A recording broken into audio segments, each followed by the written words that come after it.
मित्रांनो, आज मी तुमच्यासाठी प्राइस ॲक्शनवर एक युनिक अशी कन्सेप्ट घेऊन आलो आहे. हाय आणि लो याला कधी तुम्ही समजून घेतलं तर मार्केटची रेंज, मार्केटचा ट्रेंड तुम्हाला आयडेंटिफाय करणं सोपं होणार आहे. चला तर मग अशा नवीन कन्सेप्टला लगेच शिकूयात आपण. मी आपला कपिल आपल्या मराठीमध्ये दुनियामध्ये सर्वांचं पुन्हा एकदा स्वागत करतो आहे. बँक निफ्टीच्या 5 मिनिटाचा चार्ट पॅटर्न लावलाय कारण हे इंट्राडेसाठी आहे मित्रांनो. तर आता प्रॉब्लेम काय होतो ना, मार्केटला ट्रेड कसं करावं, मार्केटचा ट्रेंड कसा असेल, मार्केट कोणत्या दिशेला जाईल, भरपूर टायमाला आपल्याला हे कन्फ्युजन असतं. आणि बिगनर जे असतात ना ते तो खूप कन्फ्यूज असतात. तर त्यांच्यासाठी एक अशी कन्सेप्ट आणलेली मी, साधी आणि सिम्पल आहे मित्रांनो. पहा, माझा प्रयत्न असतो की तुम्हाला जास्तीत जास्त साधं आणि सिम्पल, कन्फ्युजन न होणारं नॉलेज तुमच्यापर्यंत पोहोचवायला हवं की जेणेकरून तुम्ही प्रॉफिटेबल बनणार आहात. जास्ती गोष्टींमध्ये कधी तुम्ही एकसाथ इन्व्हॉल्व व्हायचा प्रयत्न केला ना तर एंड ऑफ डे तुम्ही कन्फ्युजन होणार आणि तुम्हाला ट्रेड व्यवस्थित आयडेंटिफाय होणार नाही.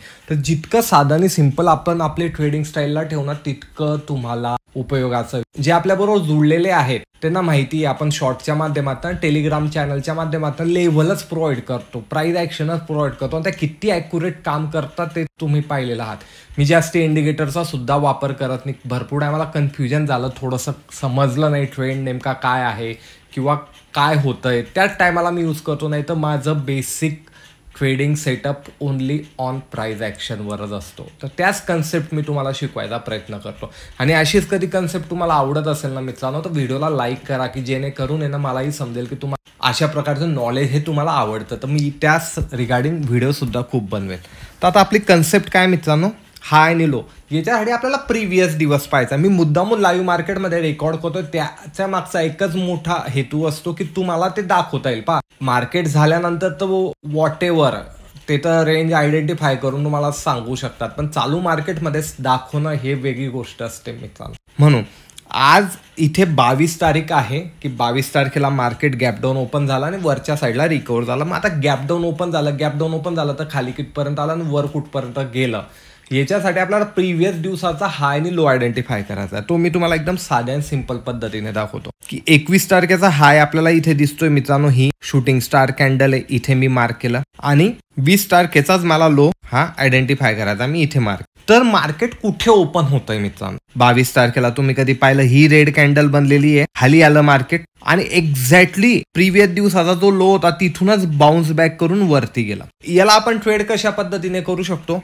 मार्केटचं ओव्हरऑल सेंटिमेंट आपल्याला पाहायचंय की मार्केटचं ओव्हरऑल सेंटिमेंट काय होतं. तर त्यासाठी आपल्याला ना 21 तारखेचा विचार करावा लागेल. 21 तारखेला काय झालं होतं मित्रांनो, गॅप अप ओपन झालं मार्केट, बरोबर आहे. आणि मित्रांनो मार्केट गॅप अप ओपन झालं आणि ते सस्टेन केलं आपण का म्हणू शकतो, कारण त्याने हा गॅप फिल केला का नाही केला, म्हणजे अप्पर साईडला, म्हणजे ओव्हरऑल मार्केट एक शॉर्ट टर्ममध्ये हे बुलिश आहे. शॉर्ट टर्ममध्ये का विचार करतोय आपण, इंट्राडेसाठी. मग जेव्हा 22 तारखेला मार्केट इथे ओपन झालं, डीप घेतला, तो कुठपर्यंत घेतला, बरोबर त्या लेवलपर्यंत घेतला आणि तिथून आता तुम्ही पाहू शकता की त्याने बाउन्स बॅक घेतलेला. मग याला आपण ट्रेड कशा पद्धतीने करू शकतो, ही तर झाली स्ट्रॅटर्जी. ट्रेड करणं सर्वात मोठं स्किल आहे. तर हा जो स्टॉप लॉस आहे मित्रांनो, ही जी रेंज आहे इथे आपली एंट्री होणार आहे. स्टॉप लॉस आपल्याला आपला रिस्क टू रिवॉर्डनुसार आपण लावू शकतो किंवा त्या लेवलच्या खाली 10-20 पॉईंट हा लॉजिकली आपण स्टॉप लॉस लावायचा. टार्गेट काय असेल मित्रांनो, डे हायचं टार्गेट आपलं राहू शकतं. आता वेगवेगळ्या सिच्युएशन आपल्याला पुढे दिसणार आहे की रेंजच्या बाहेर ओपन झाल्यावर आपण कशा प्रकारे ट्रेड करायचं ते पण आपण पाहणारच आहोत. मागच्या दिवसाला पाहू आता मित्रांनो की जी आहे 20 तारीख. आता 20 तारखेला ट्रेड करायचंय, म्हणजे 20 तारखेचा हाय आणि लो नुसार आपण कधी मार्क केलं. 20 तारखेचा हाय काय, इथे मार्केट कुठेतरी ओपन झालं पण हा हाय लावलेला आहे मार्केटने, याला आपण आयडेंटिफाय केलं आणि हा एक लो लावलेला आहे 20 तारखेचा, बरोबर आहे. मग त्याच्यावर आपण कसं ट्रेड करणार 21 तारखेला. आता तुम्ही कधी पाहिलं तर मार्केट परफेक्ट हायवर ओपन झालं, तिथून बाउन्स बॅक केला मार्केटने आणि मार्केटने डीप कुठपर्यंत घेतला, जो हाय होता आणि तिथेच कुठेतरी मार्केट हे क्लोज. आता रेंजच्या बाहेर मार्केट ओपन झाल्यावर आपल्याला तिथे एक ट्रेड मिळणार आहे. कधी मार्केट गॅप अप ओपन झालं आणि त्या लेव्हलला सस्टेन करून वरच्या साईडला निघतंय तर इथे आपला एक बुलिश ट्रेड बनतोय. कधी ह्या लेवलला तोडून तो खाली आला असता तर आपलं टार्गेट हे लोचं आपल्याला पाहायला मिळालं असतं, पण तो आला का खाली, आला आणि तो तिथेच साईडवेज सस्टेन केला. आणि जेव्हाही मेजर लेवल तोडतो मित्रांनो त्याला रिटेस्ट करायचा, वेट करायचा. रिटेस्ट कन्सेप्ट फार महत्त्वाची. जेव्हा मेजर लेवलला तो ब्रेक करत असतो नॉर्मल लेवलला करतो तेव्हा रिटेस्टची आपल्याला गरज नाही आहे, पण मेन लेवलला जेव्हा ब्रेक करतो तेव्हा आपल्याला रिटेस्ट होणं हे गरजेचं आहे. आता त्याचप्रमाणे आपल्याला 20 तारखेचा मार्केटला कधी ट्रेड करायचा राहिला असता मित्रांनो, हे आपण डिलीट करून घेऊ.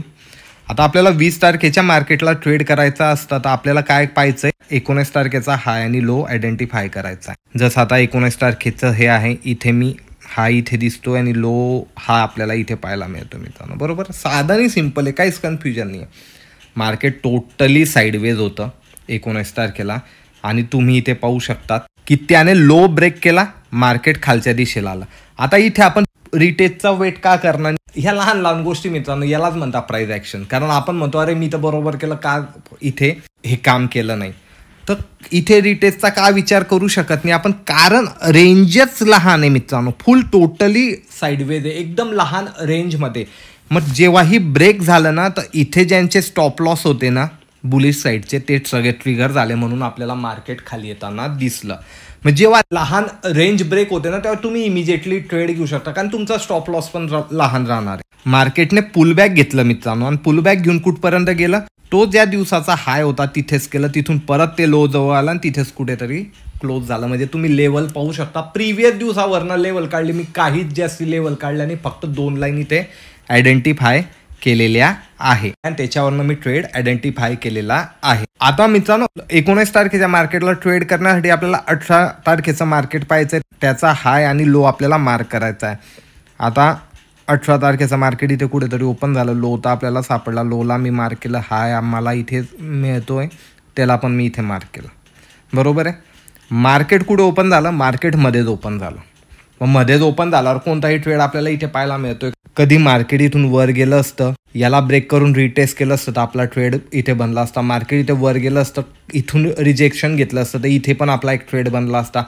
तसंच खाली इथे सपोर्ट घेऊन वर गेलं असतं, इथे एक ट्रेड बनला असता, बरोबर आहे. पण मार्केट कुठेच गेलं नाही, तर टोटली साईडवेज आहे, तर इथे कुठेही आपल्याला ट्रेड पाहायला मिळाला नाही. आपण सगळंच पाहिलं मित्रांनो, गॅप अप ओपन झाल्यावर काय होतं, साईडवेज ओपन झाल्यावर काय होतं, रेंजमध्ये ओपन झाल्यावर काय होतं. जसं की इथे आपल्याला रेंजमध्ये मार्केट दिसतंय, तर रेंजमध्ये ओपन झाल्यावर काय होतं. तर या प्रकारे ही कन्सेप्ट आहे मित्रांनो. कन्सेप्ट कधी आवडली असेल आणि हिला अजून डिटेलमध्ये जाणून घ्यायचं असेल तर कमेंट करा तुम्ही नक्की, आपण हिचा नेक्स्ट पार्ट नक्कीच बनवू.